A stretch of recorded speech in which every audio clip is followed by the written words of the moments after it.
अस्सलामुअलैकुम, मैं मोइन। नमस्ते, मैं रोहन। सत श्री अकाल, मैं आरजू। और आप देख रहे हैं आपका यूट्यूब चैनल ज्ञान प्राप्ति। आज आप सीखेंगे कि ऑफर क्या होता है और क्लासिफिकेशन ऑफ ऑफर के बारे में भी आप जानेंगे। तो चलिए शुरू करते हैं।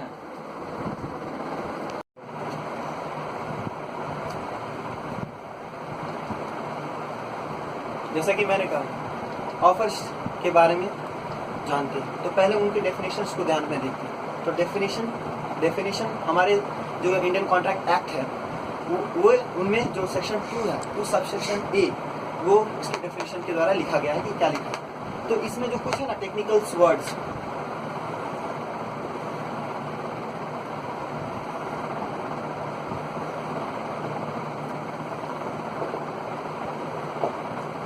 इन सभी को समझने में लोगों को प्रॉब्लम है। चलिए देखते हैं कि क्या प्रॉब्लम है। ऑफर क्या है? ऑफर का मतलब क्या? तो डेफिनेशन में जैसे आप देखें, when a person signifies to another his willingness to do or doing anything for or absent from doing anything, such act or abstinence is called offer. मतलब क्या है? मतलब ये है कि जब एक इंसान किसी दूसरे इंसान के पास जाता है और कहता है कि कहता है कि आप ये करो या आप ये करने से या ना करो ये आप, तो इसी चीज को या इसी घटना को, या फिर काम करने की घटना हो या ना करने की घटना हो, इस घटना को ही बोलते हैं ऑफर। चलिए आते हैं एग्जांपल्स में। मैंने रोहन से कहा कि भाई आप यहाँ पे एक टीचर हो और आप भी सेम सब्जेक्ट पढ़ाते हो जो मैं पढ़ाता हूँ। मैंने उससे कहा कि आप यहाँ से दूर चले जाओ और मैं आपको बदले में 1 लाख रुपए देता हूँ। क्यों मैंने कहा? ताकि मेरा धंधा खराब ना हो, इसीलिए मैंने उन्हें कहा। तो ये जो कहावत है ना, तो मैंने पहले उन्हें क्या कहा कि मैं आपको 1 लाख रुपए देता हूँ, आप दूर चले जाओ। तो ये ना करने के लिए ही मैंने उन्हें ऑफर दिया। तो ये एब्स्टिनेंस है। और एब्स्टिनेंस जो है वो ऑफर के लिए कहा जा रहा है। ऑफर दे रहे थे तभी वो किसी एब्स्टिनेंस को करने के लिए ऑफर ही यही। इसके बाद हम लोग इसके आगे के पोर्शन में जाते हैं। तो आगे का पोर्शन क्या है? तो आगे का पोर्शन है कि ऑफर को कितने वजह से क्लासिफाई किया जा सकता है। वजह से क्लासिफाई, चलो आइए देखते हैं। ऑफर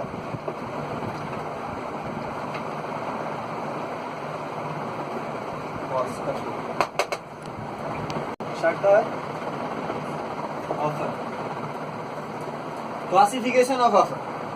पहला, इसमें जो अलग अलग तरीके का आता है, तो उसमें पहला क्या आता है? पहला ही आता है एक्सप्रेस ऑफर। अब ये एक्सप्रेस ऑफर क्या होते हैं? वो सारे ऑफर जिसमें कम्युनिकेशन इन्वॉल्व हो। अब कम्युनिकेशन इन्वॉल्व मतलब ये जहां पर आप साफ साफ देख सकते हो कि वहां पे रिटेन या फिर कम्युनिकेशन हो रहा हो। जैसे उदाहरण ले लीजिए आप अभी किस चीज का। तो मैं अपने दोस्त के पास गया, बोला भाई एक कार दे दे, मैं तुझे 10 लाख रुपए दे रहा हूँ। उसने भी बोला हाँ ले लो, मैं 10 लाख रुपए में डील डन करता हूँ। तो यहाँ पे मैंने कहा उसे, तो ये जो वॉइस है ना, इस वॉइस को ही बोलते हैं कम्युनिकेशन। और जो बाद में एग्रीमेंट बन रहा है रिटन, वो हो गया रिटन कम्युनिकेशन। तो इस तरह से जो कॉन्ट्रैक्ट या फिर इस तरह से जो ऑफर बन रहे हैं ना, उसी को बोल रहे हैं एक्सप्रेस ऑफर। क्योंकि ये पूरी तरह से एक्सप्रेस हो रहा है कि कम्युनिकेशन के कि आप दूसरे एक्सप्रेस हो रहा है offer by way of communication and written. दूसरे फेज में जाते हैं, तो दूसरे फेज में दिखता है क्या? एक और ऑफर होते हैं इम्प्लाइड ऑफर। इम्प्लाइड ऑफर क्या होता है? जहां पे कोई कम्युनिकेशन नहीं होती, जहां पे कुछ रिटर्न नहीं होता, लेकिन फिर भी ऑफर हो जाता है। चलिए आते हैं एग्जांपल पे। अब आप या मैं बस स्टैंड पे खड़े होते हैं, बस वाले को हाथ दिखाते हैं और बस वाला रुकता है और हम चढ़ जाते हैं। आपने जो हाथ दिखाया वो भी एक तरह का ऑफर हुआ। आपने ऑफर दिया उसे, आपने ऑफर दिया इनडायरेक्टली कि आप जा रहे हो, जिस जगह पे जाना है आपको वहां जाना, तभी आपने वहां से चढ़ा और उस जगह के नेम बोर्ड पे भी या फिर 51 नंबर या 52 नंबर जो भी बस का नंबर होता है उससे आप पहचान गए कि ये जगह ये बस वहीं या उसी जगह पे जाती है, तो आप इनडायरेक्टली बिना कुछ कहे आपने ऑफर दिया, तो उस तरह के ऑफर को कहते हैं इम्प्लाइड ऑफर। उसके बाद एक दूसरे फेज में चलते हैं। दूसरा फेज है आपका स्पेसिफिक ऑफर।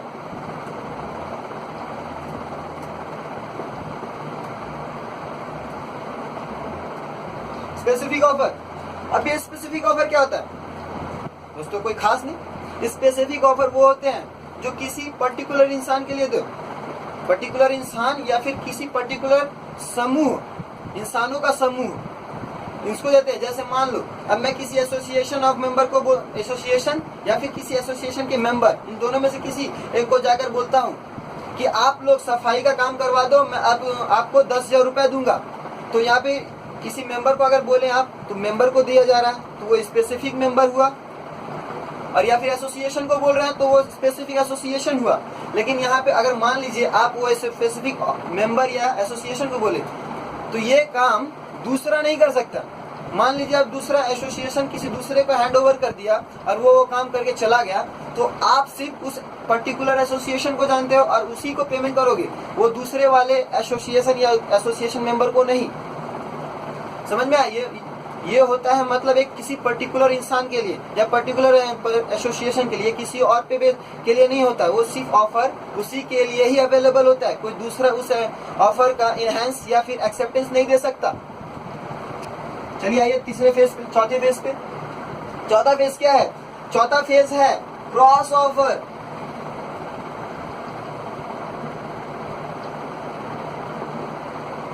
ये क्रॉस ओवर क्या होता है? कंफ्यूजन में आते हैं लोग। क्रॉस ओवर क्या?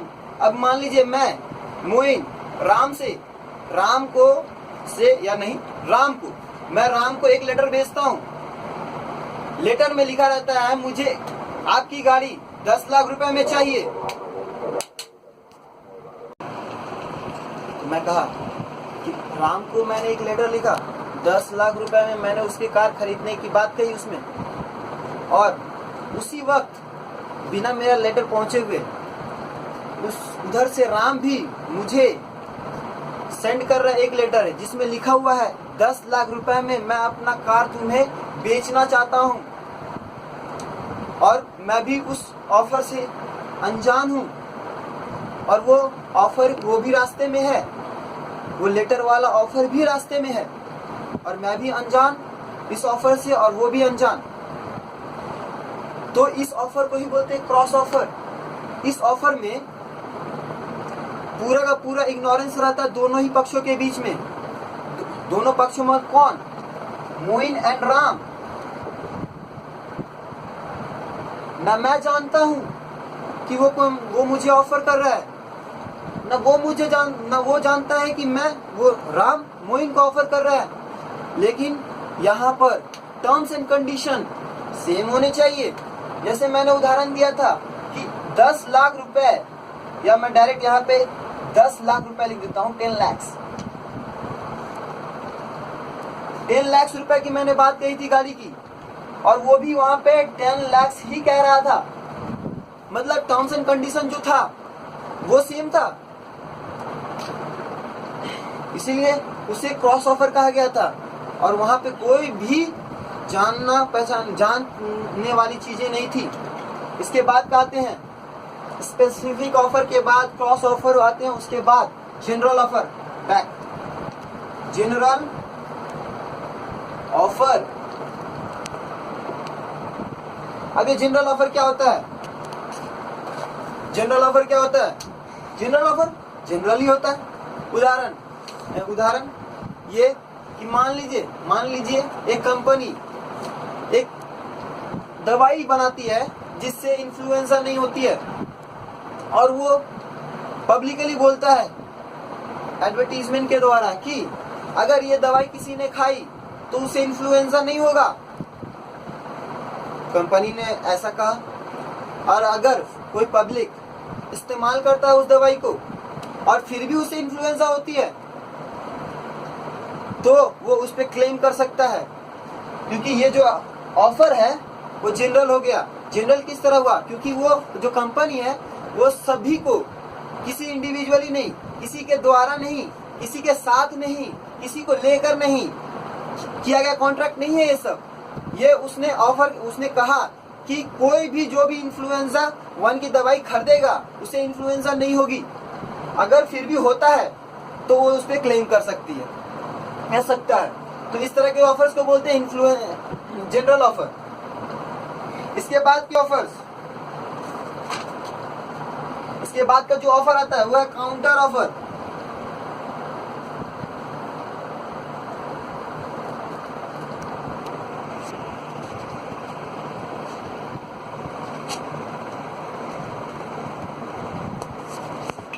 काउंटर ऑफर, काउंटर ऑफर का मतलब क्या होता है? जब कोई इंसान एक ऑफर के रेस्पेक्ट में कोई दूसरा ऑफर दे, उस ऑफर को बोलते हैं काउंटर ऑफर। और इस ऑफर में ना बहुत कुछ चेंज रहते हैं, लेकिन जो मेन मुद्दा रहता है, जैसे जिस चीज को खरीद रहे हैं उस चीज का मुद्दा सेम रहता है। उदाहरण पे आते हैं हम लोग। उदाहरण, अगर मैं सब्जी वाले के पास जाता हूँ, सब्जी वाले के पास जाना, हाँ सब्जी वाले, तो सब्जी वाले के पास जब जाता हूँ तो मैं कहता हूँ जनाब ये आलू कितने का है? कहता है 10 रुपए किलो।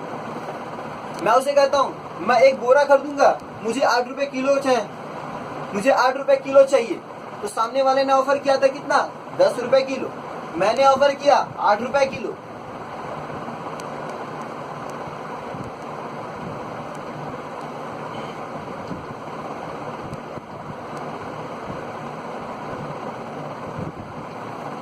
मैंने किया था 8 रुपए पर केजी।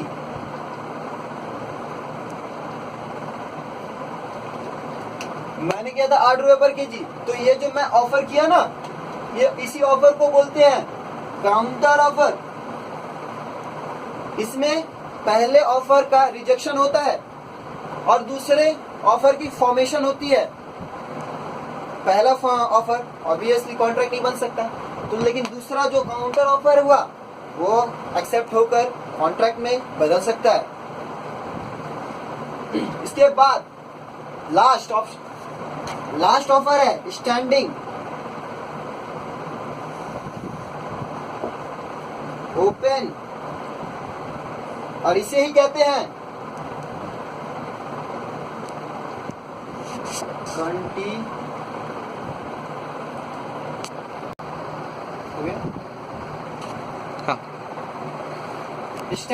स्टैंडिंग ऑफर को ही बोलते हैं ओपन ऑफर, और इसे ही बोलते हैं कंटिन्यूअस ऑफर। अब ये है क्या स्टैंडिंग का मतलब वो होता है कि जब एक बार जो दे दिया हो वो उसी फॉर्मेट या वो उसी जैसा रहे। आइए उदाहरण में आते हैं। मैं इकोनॉमिक्स टाइम्स लेता हूँ, इकोनॉमिक्स टाइम्स न्यूज़पेपर खरीदता हूँ। मैंने एक न्यूज़पेपर देने वाले को कहा कि आप मुझे इकोनॉमिक्स टाइम का न्यूज़पेपर दोगे और डेली दोगे।